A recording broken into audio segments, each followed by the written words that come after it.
পল্লীকবি জসীমউদ্দীন বা গ্রামীণ জীবনের কবিদের লেখা এই ধরনের শাক তোলার একটি চিরন্তন চিত্র ফুটে ওঠে।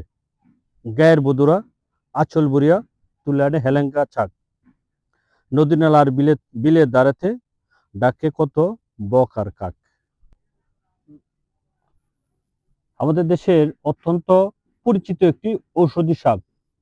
এটি সাধারণ আর্দ্র জমি বা বিলের ধারে বা ডুবার আশেপাশে বেশি জন্মায়। তিতকুটে এই শাকটি শুধু খেতে স্বাদ নয়, এর রয়েছে অসাধারণ সব স্বাস্থ্যগুণ। এর পাতা, ফুল, কাণ্ডের বিভিন্ন পুষ্টিগুণ মানবদেহের উপকারিতা নিয়ে আজকে আলোচনা করব। এই যে দেখতে পাচ্ছেন আমার সামনে যে শাকটি, এটাকে আমরা গ্রামাঞ্চলে বলি হেলেঙ্গা শাক। এটি আসলে যারা জন্ডিস বা লিভারের যে কোনো সমস্যা, এই যে শাকের পাতার রস দারুণ কাজ করে।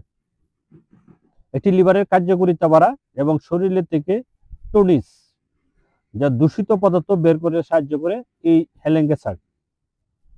এর আরেকটা কাজ হচ্ছে পেট ফাঁপা, বদ হজম বা আমসের যে সমস্যা আছে, এই যে পাতার যে রসটা ফুটে গেলে উপকার পাওয়া যায়।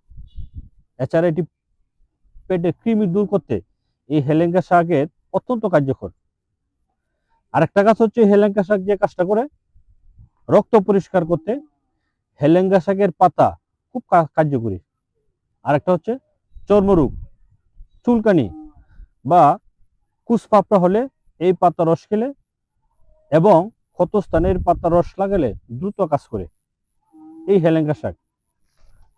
আরেকটা হচ্ছে এতে প্রচুর পরিমাণে ফাইবার আজ থাকায় কুষ্ঠকাঠিন্য দূর করে এই যে শাক এবং মল থেকে সাহায্য করে এই হেলেঙ্গা শাক। আরেকটা কাজ, হেলেঞ্চা শাক সাধারণ তিতকুটে স্বাদের হয়ে থাকে, তাই এটি রান্না করার সময় হালকা ভেজে বা ঝুল করে খাওয়া ভালো, তবে অতিরিক্ত কোনো কিছু ভালো না, তাই পরিমাণ মতো খাওয়া উচিত। ভিডিওটি ভালো লাগলে আপনার প্রিয়জন এবং প্রিয় মানুষের সাথে শেয়ার করবেন।